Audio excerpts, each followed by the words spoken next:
Cientes do valor da herança da fé, que compõe o patrimônio cultural católico, do direito ao patrimônio cultural e o dever de salvaguardar os bens, nesse dia dedicamos especial atenção à preservação e conservação. Identificando as diversas características dos bens, dos materiais e técnicas aplicadas, se estabelece as metodologias corretas para a conservação do patrimônio. Para ampliar o conhecimento das boas práticas, iniciamos a mesa Conservação e Restauração.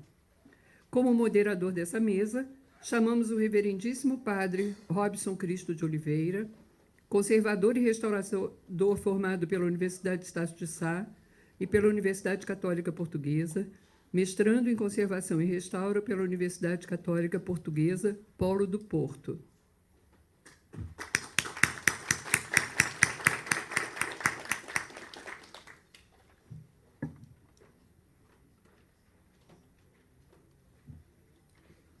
Bom dia a todos e todas, sejam bem-vindos e bem-vindas a nosso seminário, nosso dia, é o terceiro dia, com alegria.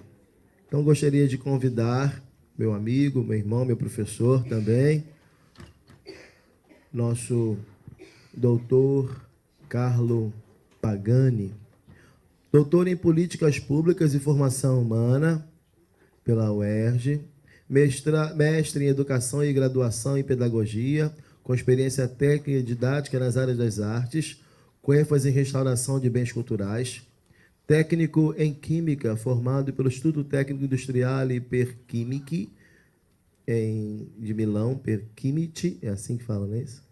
De Milão, na Itália. Lecionou restauração de imobiliário no Senai e restauração de artefatos de madeiras antigas na Universidade de Estácio de Sá, do qual foi aluno dele. Professor substituto 2017 e 2019 no curso de Conservação e Restauração de Bens Culturais da EBA, no FRJ. Membro da Associação Brasileira de Restauradores e Conservadores, da Abracor. Membro do International Network for the Conservation of Contemporary Art e do ICOM. Atualmente, conservador-restaurador no Museu Nacional da nossa UFRJ. Então, nós convidamos com alegria nosso irmão e nosso amigo, Dr. Carlo Pagani.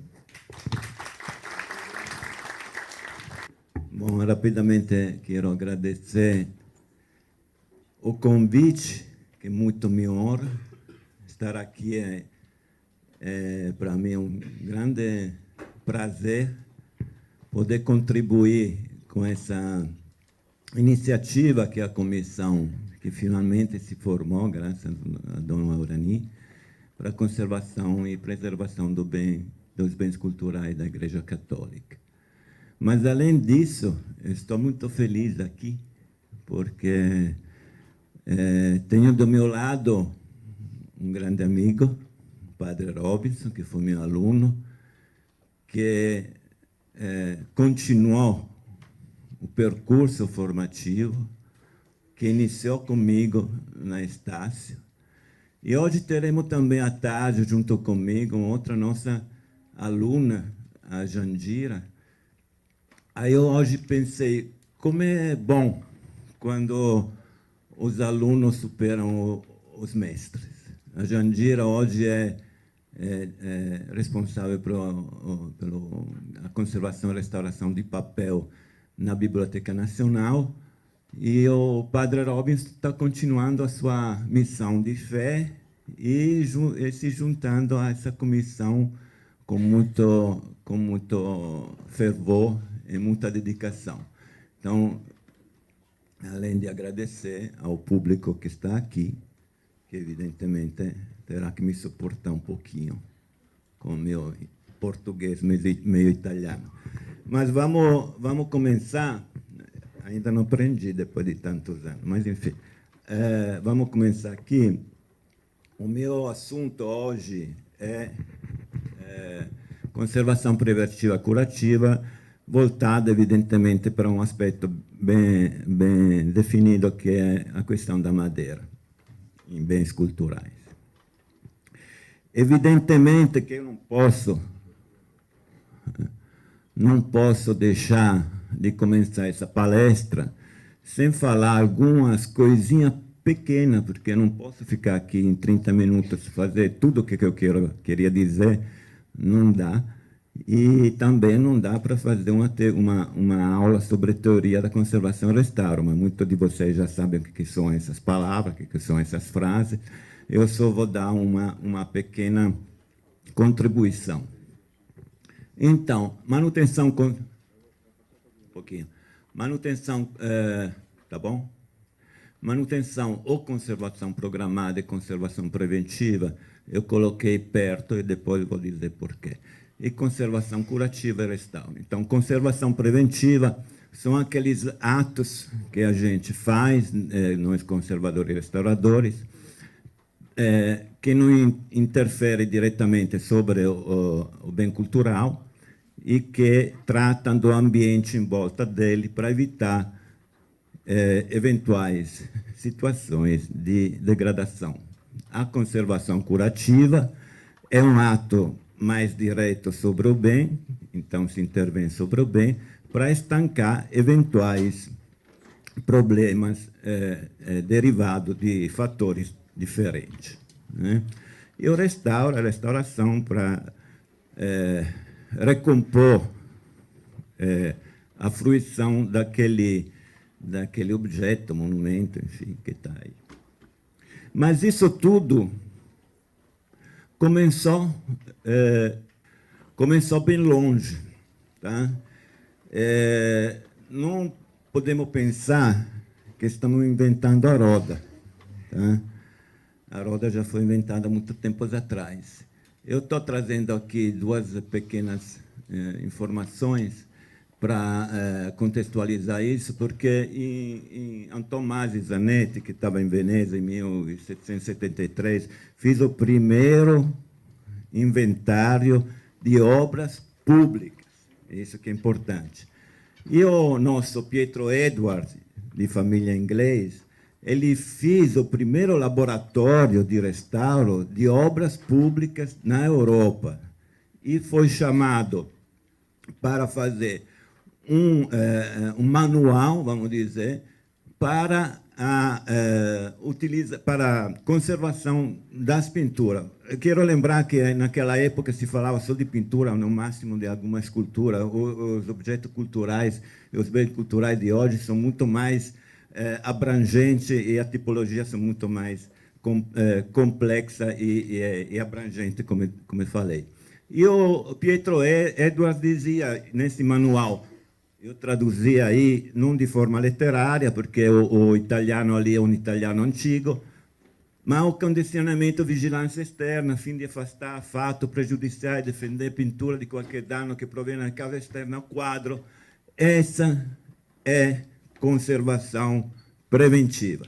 Já em 1770 e tanto, existia esse conceito de conservação preventiva. Conservação preventiva, eu falo, antes, inclusive, da Revolução Francesa, quando se começa a ter uma predisposição para os bens públicos do povo e se começa a catalogar esses bens. E o remédio constante, pronto e diligente de todos os danos que começam a se manifestar nas próprias obras. Essa é a conservação curativa. Estancar os danos que podem se detectar em um determinado bem cultural. Mas o tempo passaram anos e anos, guerras, 2 guerras mundiais, uma enchente em Florença, e surge no Instituto Centrale de Restauro de Roma um debate mais contemporâneo sobre as questões da conservação e restauração. Dentro desse teórico, tem um Giovanni Urbani, que foi diretor do Instituto Centrale de Restauro entre 73 e 83, que traz, vamos dizer, estimulado para situações, desafios contemporâneos, né? Chuva ácida, poluição. Em 1700, em Veneza, não tinha chuva ácida nem poluição. Não tinha nem barco a motor, era tudo a remo. Então, era só uma questão de temperatura e umidade, né? E, evidentemente, problema de infiltrações nos monumentos e tal, mas isso é outras questões. Mas também as vantagens do mundo industrializado, técnica nova, materiais novos, que nos dão a possibilidade de fazer conservação preventiva, curativa e restauro de uma forma mais adequada. Urbani dizia: o conjunto de medidas periódicas de prevenção que visa manter constante e baixa, tanto quanto possível, a degradação dos materiais antigos. Essa é uma manutenção programada ou preventiva, como foi chamada sucessivamente. Esse conceito se aproxima muito da conservação preventiva. Entretanto, a conservação programada, ela traz uma metodologia um pouquinho diferente, porque ela vai trabalhar em cima do objeto. Por exemplo, a retirada de poeira de uma porta de uma igreja é uma manutenção programada ou preventiva. E é o que a gente tem que tentar estimular e fazer o máximo possível.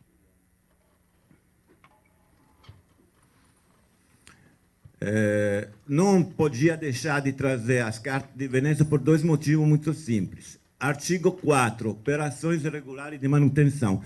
Já se falava em 64. Outra coisa, conservação do monumento é sempre facilitada pela sua utilização por fins sociais úteis. A igreja tem as suas portas abertas.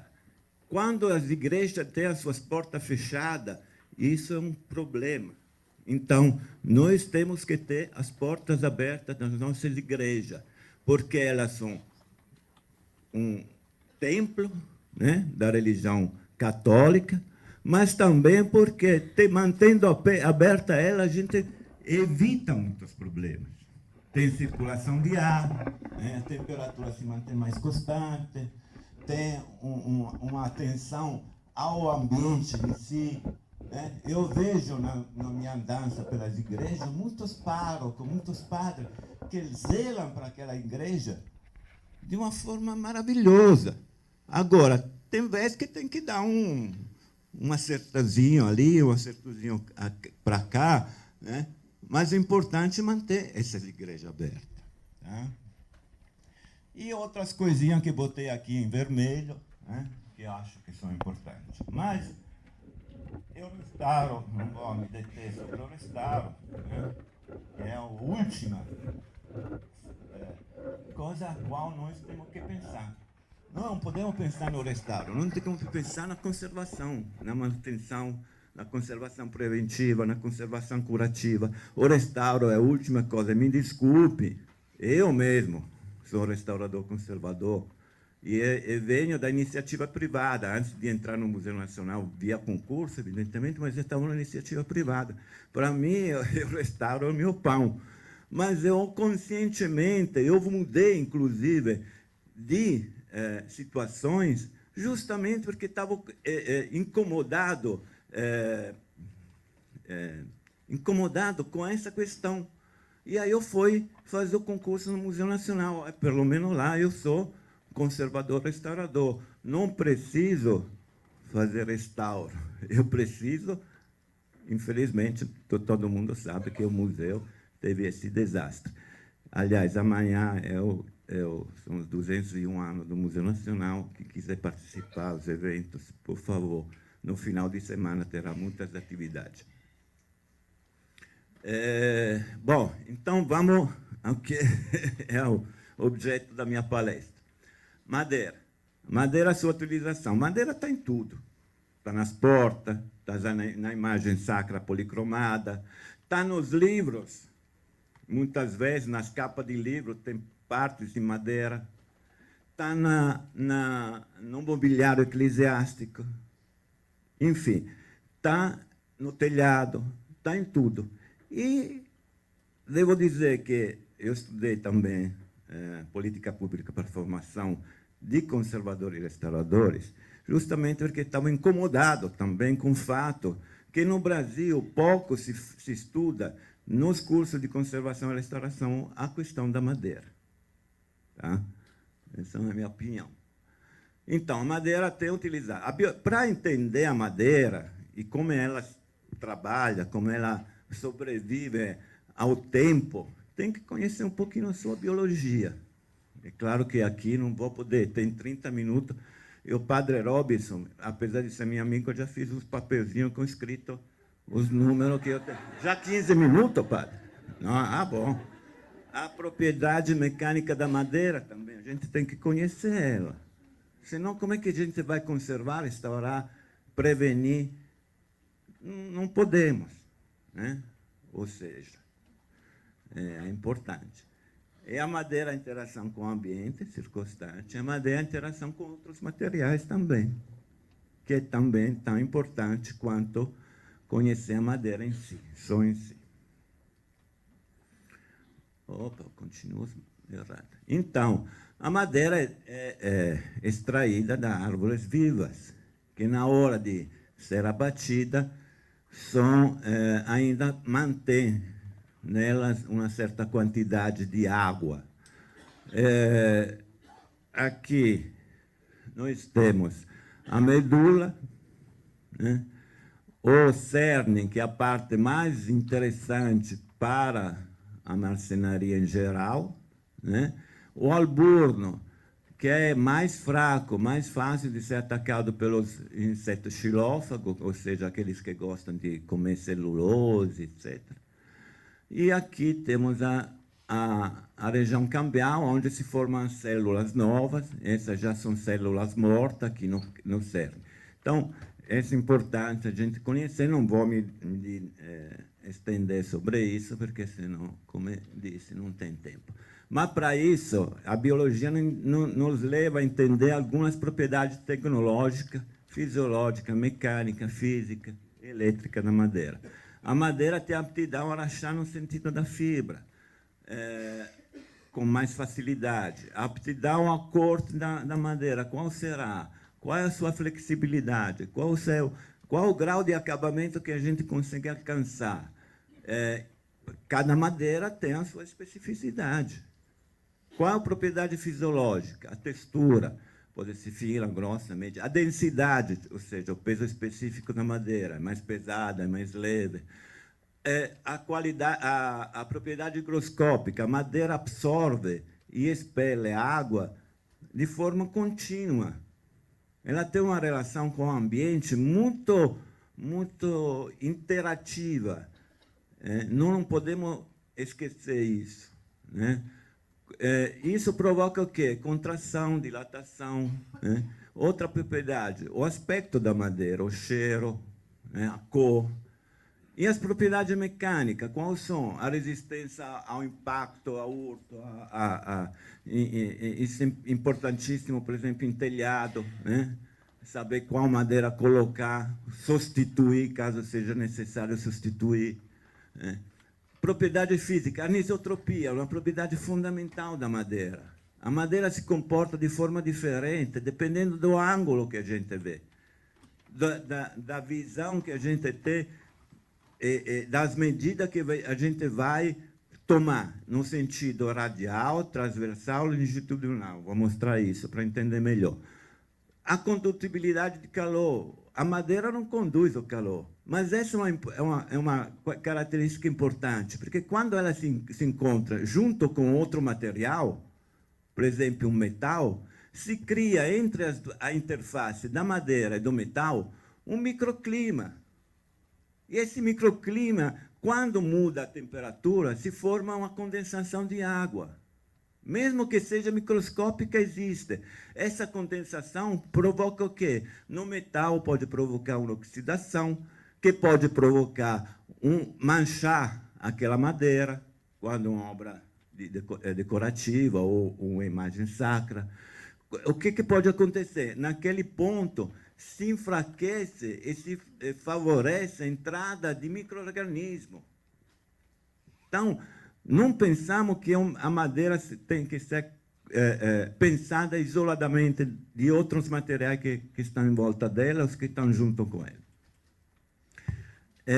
E é isolante. A gente, né, isolante do calor, né, a gente sabe que pode usar um cabo de madeira para para uma panela, né, no fogo, ou isolante elétrico. Né? Os postes, antigamente, da luz, eram tudo em madeira. Né? Agora são em concreto. Bom, então, propriedade da madeira. Dependendo da direção, ela tem um comportamento diferente. Se chama anisotropia, isso que estava falando antes. Então, para eu cortar madeira, eu corto com mais facilidade nesse sentido. Para achar ela também, para entalhar ou para aplainar ela também nesse sentido.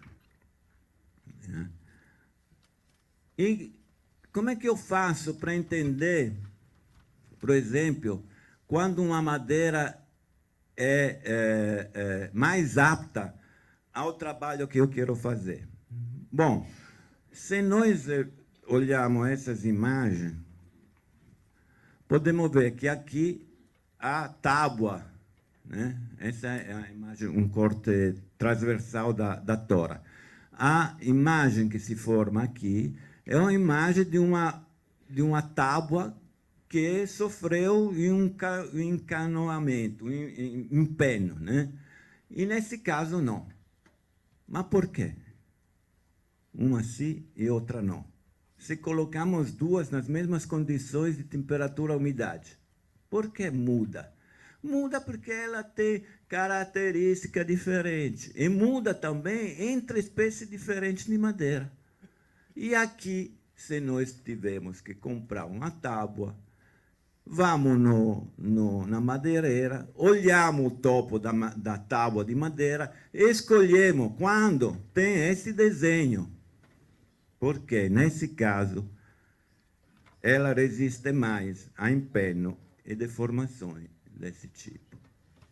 Aqui, outro exemplo. Então,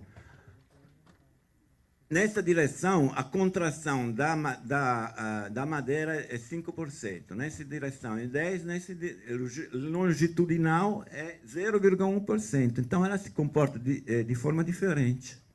Isso implica que, em caso de utilização errada da madeira, se há alguns defeitos, por exemplo, nessa moldura. Se há uma abertura aqui, indesejável, depois de um tempo.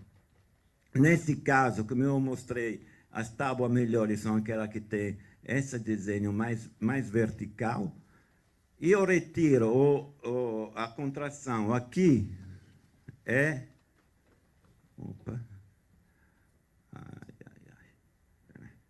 a contração aqui é muito maior que aqui. Né? Então, essas são questões relevantes.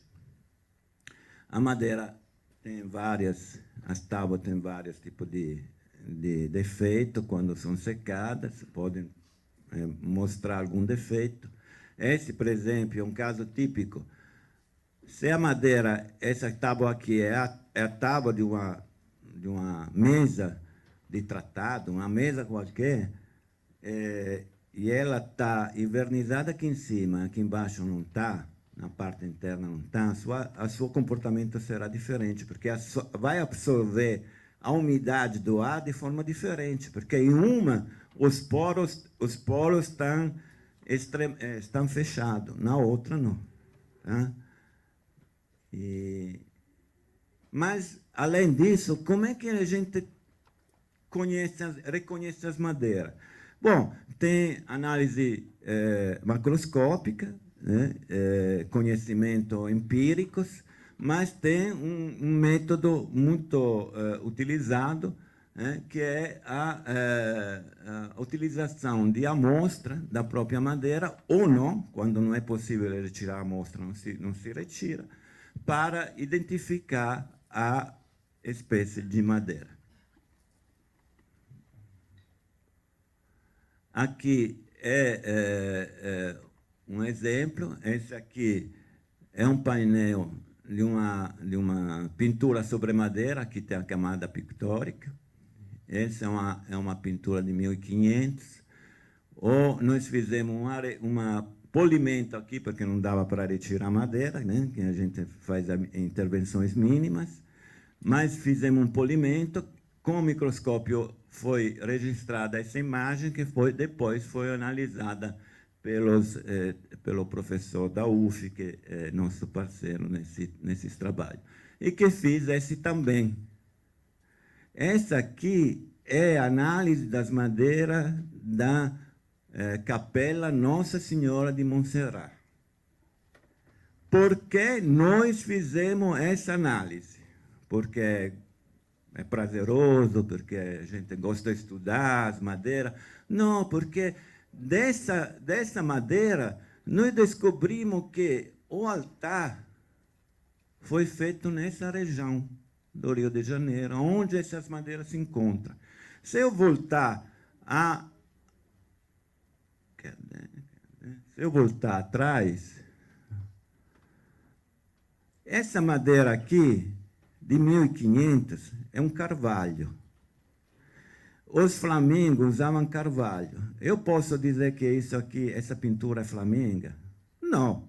Mas pode me ajudar a identificar se essa pintura é europeia, por exemplo, né?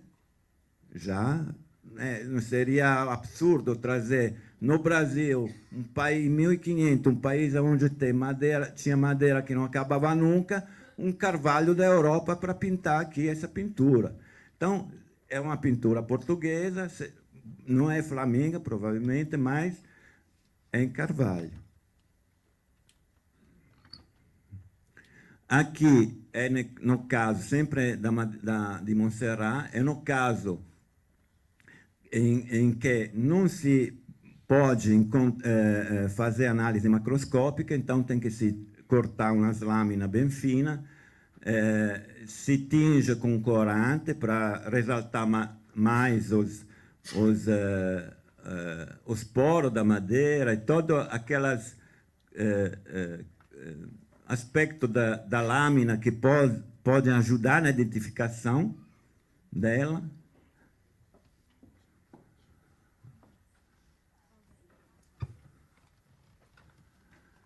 E quais são as casas mais associadas às ações naturais? Agentes atmosféricos, né? São a luz solar, a ação alternada da luz, da água, agente químico, poluente atmosférico, ambiente úmido, né? Agente biológico, as bactérias, fungos, insetos, coleópteros, isópteros. E quais são as modificações que são causadas por esses agentes? Alteração de cor e textura, erosão superficial, abertura de fenda, desenvolvimento de distorções, perda de rigidez das ligações e encaixe. Se eu levar uma mesa qualquer, mais antiga, vamos dizer, né? Um bem cultural, mas daqui para Brasília, eu vou ter um desastre. Se não fizer uma quarentena, vamos dizer, né, para adaptar aquela mesa ao clima seco da nossa capital do país. E vice-versa, né? Corrosão de elemento metálico, hoje o professor Granado, que eu vi entrar agora, vai falar muito mais sobre isso, com mais propriedade. O azulado de fungos cromogêneos, que são fungos que só levam questões. Galeria de madeira por ação de térmitos, cupim, coleópteros, que são chamados de broca, normalmente. Esta aqui começa uma série de fotografias rapidamente. Aqui é um entalhe que que fizemos um trabalho de restauro, né, nessa porta. Aqui ele está como estava. Aqui uma primeira limpeza com trincha macia e aspirador de baixa pressão. E aqui já com a limpeza com água e Detertec, que é um sabão neutro, que já mostra como abaixo dessa camada de poluente, de particulado, de poluição, estava a nossa porta. Depois nós fizemos, evidentemente, um tratamento melhor e tal. Agora, se não se faz a manutenção programada, a manutenção, se volta aqui. Aí temos que começar de novo. Aí o ciclo continua. Então, a gente tem que pensar nisso. Aqui, só para mostrar, é um pequeno entalhe que fizemos na porta. E aqui, estou mostrando isso por quê? Porque escolhemos madeira conforme aquela característica da própria madeira escolhida e da própria madeira que estava lá, considerando os veios da madeira de baixo, os veios da madeira do enxerto, e assim por diante. Aqui outro caso no qual eu estava falando a relação madeira e outros materiais. Essa é uma imagem sempre desse santo que eu mostrei antes, do reconhecimento na madeira, que fizemos, e hoje vai ter a palestra do professor Ricardo, do Laboratório de Instrumentação Nuclear, que vai trabalhar sobre a raio-x, né, a utilização do raio-x na conservação e restauro. Essa foi feita com ele, com a equipe dele. E aqui nós temos um exemplo bem clássico. Primeiro, esse aqui é um parafuso. Então, parafuso não existia em 1500. Então, esse já é um restauro posterior. Segundo, essa madeira dessa faixa daqui, que foi reconhecida com aquele trabalho que eu mostrei antes, é um pinhos e não é um carvalho. Então, essa madeira foi introduzida depois. Essa aqui a gente não via a olho nu. Só via aqui do lado uma pequena mancha, amarronzada, avermelhada, de ferrugem. Ali tinha se formado um microclima que provocou a oxidação daquele metal, que provocou a mancha na madeira. Aqui, só por curiosidade, esse mesmo santo, a radiografia hoje o professor Ricardo vai falar provavelmente melhor, mas aqui nós aproveitamos essas imagens para os nossos colegas de restauração de pintura, da camada pictórica. Eu não faço isso, são os meus colegas. Mas eu dou. Né? É claro que a gente tem uma relação muito parceira. E aqui vocês podem ver 2 desenhos iguais e aqui um só. Então, aqui temos um arrependimento do artista. Né? Então, essas são uma curiosidade que eu quis botar, porque achei que poderia ser interessante. Esse aqui é um exemplo, um móvel que eu restaurei, austríaco, para um particular. Essa face aqui estava exposta à luz. E, então, ela ficou assim. Né? A luz ultravioleta faz isso, a luz do sol faz isso. Nós restauramos e falamos para ele, demos uma série de dicas, vamos dizer, para deixar esse armário, para a gente não ter que voltar lá a restaurar de novo, mesmo que isso seria conveniente de um ponto de vista para nós monetário.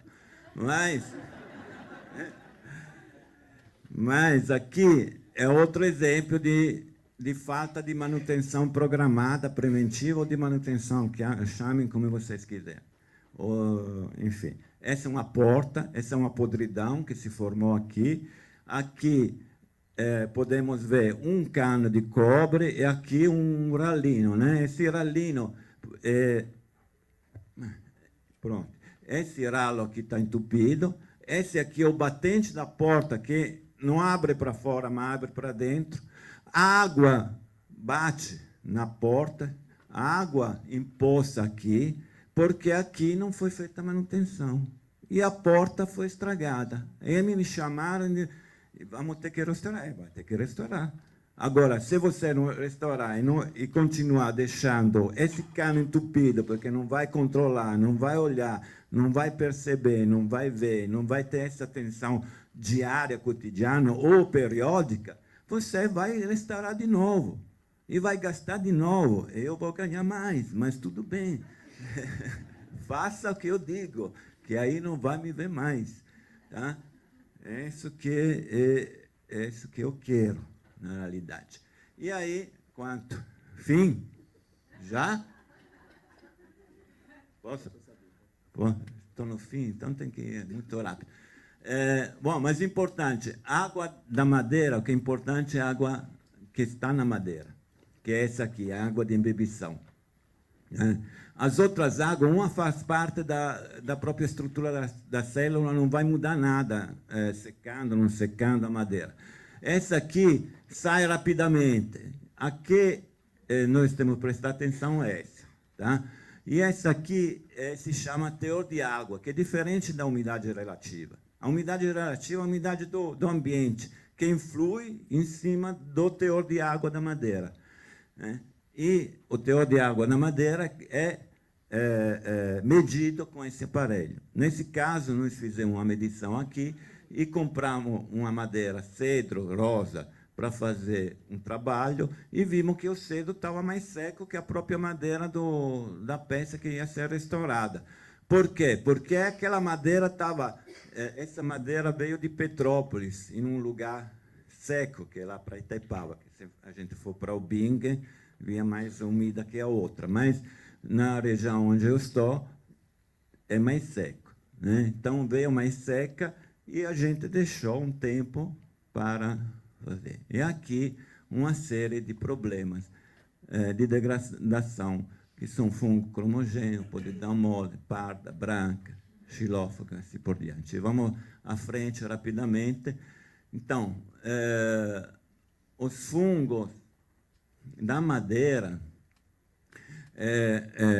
os cromogênios só trazem mancha, mas não muda a estrutura da madeira, a resistência dela. Os de podridão, qualquer um que seja, castanha, branca ou úmida, enfraquece muito a madeira. Então, isso é extremamente importante, principalmente em peças estruturais, em telhado, enfim, em porta, etc. Mais rapidamente, se ajudar. Coleóptero, brocas, esse todo mundo sabe o que são, mais ou menos. Coleóptero é um inseto que, infelizmente, tem uma vida, uma sobrevida, felizmente para ele, muito grande. Né? Então, o desenvolvimento dele é demorado, o que provoca uma infestação muito danosa para a madeira. Esses são alguns exemplos de coleópteros, né? E as larvas, pupas, larvas, e os ovos estavam na foto anterior. Aqui os cupim, que todo mundo conhece, é aqui um exemplo de um trabalho onde eu quis trazer, porque essa é uma situação que a gente encontrou, que a comissão, inclusive, encontrou, e que nós tentamos resolver ao longo desses últimos anos. Né? E um problema é que essa Nossa Senhora de Montserrat, a capela, estava com problema de cupim, e tinha essa estrutura para manter ela, também atacada pelo cupim. Não tem mais cupim, não tinha mais cupim nessa situação. Esse aqui são restos, esse é o painel, nós desmontamos todo o retábulo, esse painel como estava. Esses são restos de cupim, mas não tinha cupim vivo, porque foi feita uma desinfestação com uma firma especializada e tudo. Então, aqui também um outro momento. E aqui ela pronta, restaurada. Mas eu trouxe isso também, não só para mostrar um trabalho que acho bem sucedido, porque nós conseguimos manter mais de 80% da madeira original do retábulo, mais de 80%, nas condições que vocês viram, a maioria estava naquelas condições que vocês viram, daquele painel, não porque nós somos muito bons, mas porque nós aplicamos conceitos certos. Tá? Então, a nossa equipe foi lá, trabalhou dia e noite, e o que mais me emocionou em tudo isso foi o dia da inauguração, né, Padre Simar? 400 pessoas, 400 fiéis, independentemente da fé que cada um de nós tem que reconhecer que aquilo foi feito e foi concluído porque por trás tinha a vontade de uma comunidade que, naquele bem cultural, encontrava o próprio visão de mundo. Eu não estou aqui a filosofar muito, mas, enfim, isso me deixou muito, muito emocionado. Então, eu concluí aqui com essa apresentação, mas aqui tem algumas sugestões e tal, mas eu me coloco à disposição da comissão, do IFAM, do INIPAC, de todos aqueles que queiram trabalhar de forma correta com objetos e com bens culturais em madeira, e se poder contribuir, estará muito feliz por isso. Obrigado.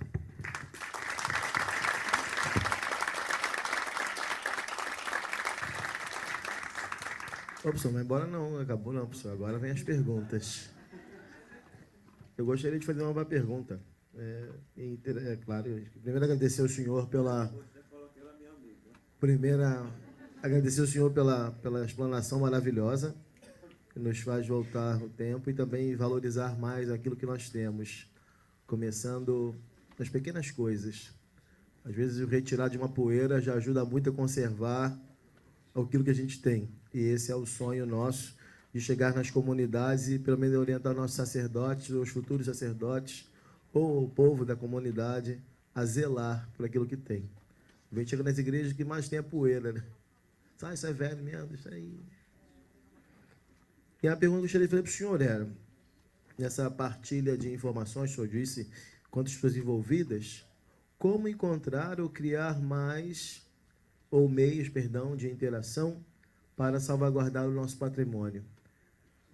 O que mais me entristece é que as pessoas são muito solitárias naquilo. Eu sou especialista nisso, então não preciso de você. Então, gostaria que o senhor nos desse uma solução de como. Eu não tenho soluções assim, milagrosas, mas eu acho que, primeiro, o fato de ter uma comissão foi fundamental, e é fundamental para o patrimônio religioso católico. Isso não tem dúvida que isso vai ser um passo para frente, uma abraçada larga em direção à conservação e restauração. A conservação, principalmente, porque a restauração é cara, né?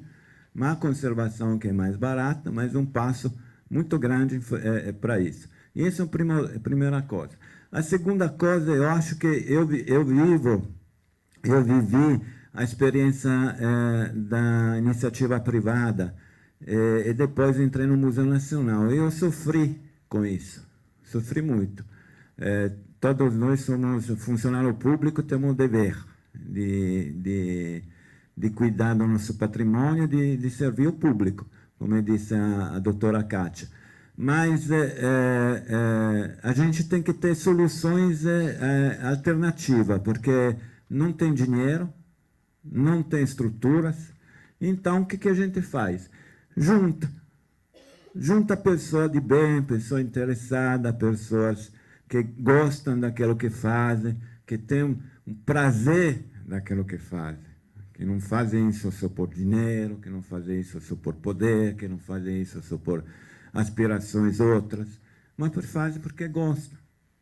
Então, quando eu fiz o trabalho agora no Museu Dom João VI, desses painéis, eu juntei um professor da UF, que é o nosso parceiro, que ajudou de graça, né, a fazer o levantamento das madeiras de Nossa Senhora de Montserrat.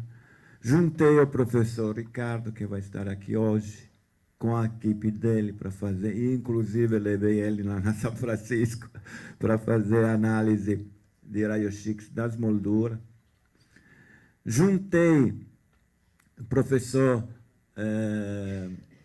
agora me esqueci, enfim, outro professor do Instituto Técnico Federal para fazer XRF, né, que é uma outra técnica de análise Raman, etc. Juntei outra pessoa que foi nosso aluno como fotógrafo.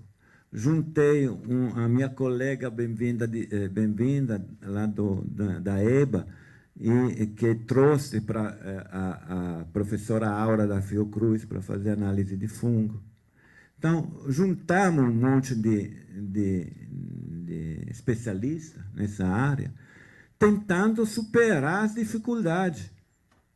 Porque se eu não tivesse feito isso, ainda estaria aqui chorando, porque os painéis que estou analisando, que estou preparando para serem restaurados para os restauradores de pintura, com as informações que estou levando, não teria acontecido.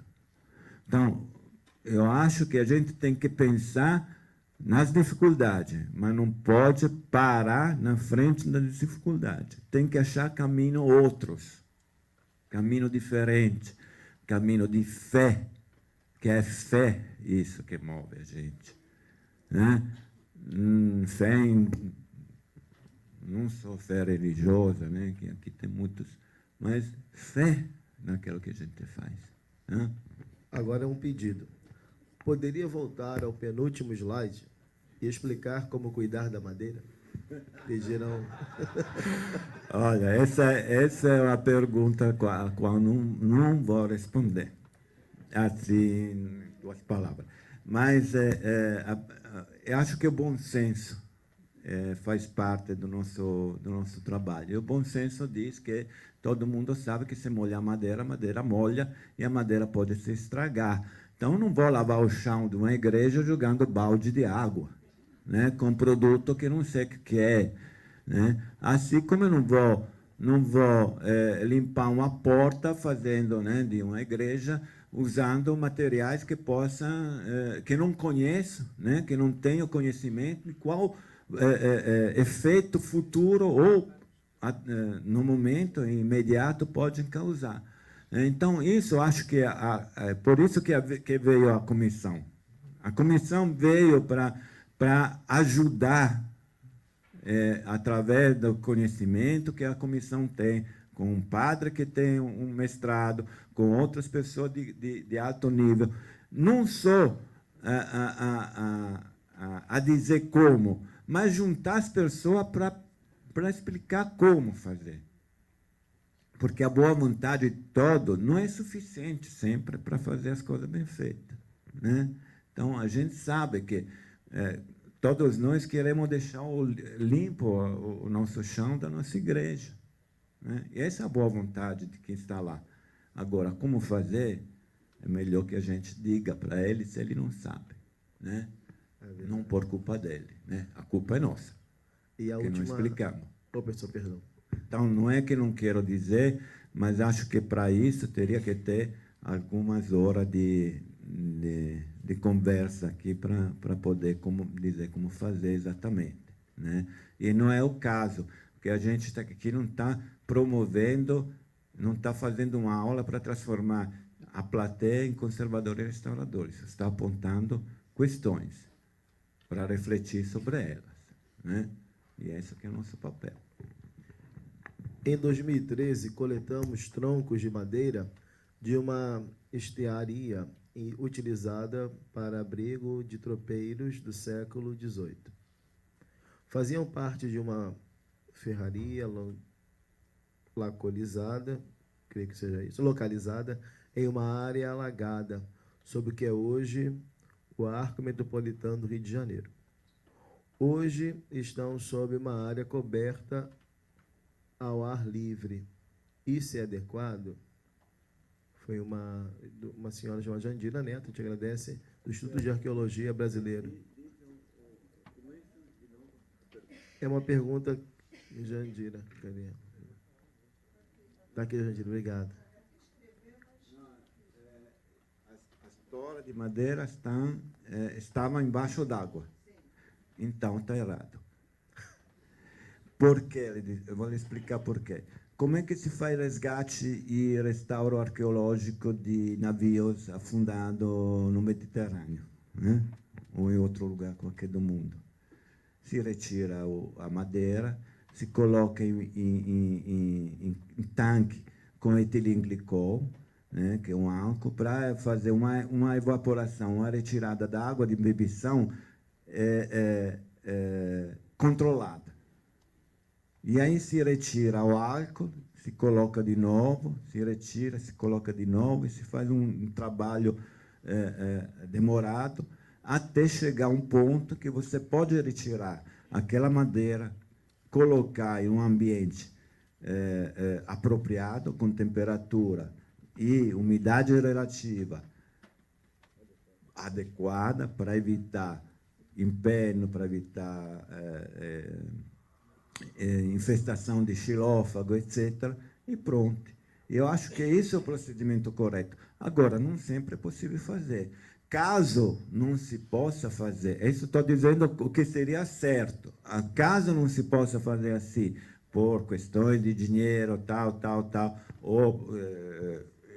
ou técnicas, não sei o quê, se retira e tem que botar na sombra, e não pode ser sol direto, tem que ser ventilado, tem que mexer ela e virar, tem que botar de repente em pé, depois virar no outro sentido, porque por gravidade a água de embebição desce, aí vira, aí desce de novo. Então, é tudo um processo que nós conhecemos, evidentemente, em parte, não todo, porque eu agora, por exemplo, estou indo para fora para estudar, porque não paro de estudar, porque tenho que conhecer sempre mais, né?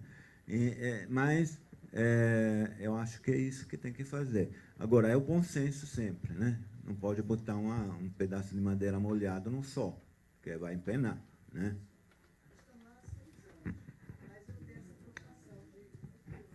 Bom, agora esse procedimento com etilenglicol não dá mais para fazer, tá? Já Professor, Nós temos o agora... Tá o bom. assunto é vasto, mas nós temos que encerrar. Temos agora, então, o nosso coffee break. Agradecemos a todas as perguntas. Se tiver E alguma voltamos. pergunta no coffee break, eu respondo, tá?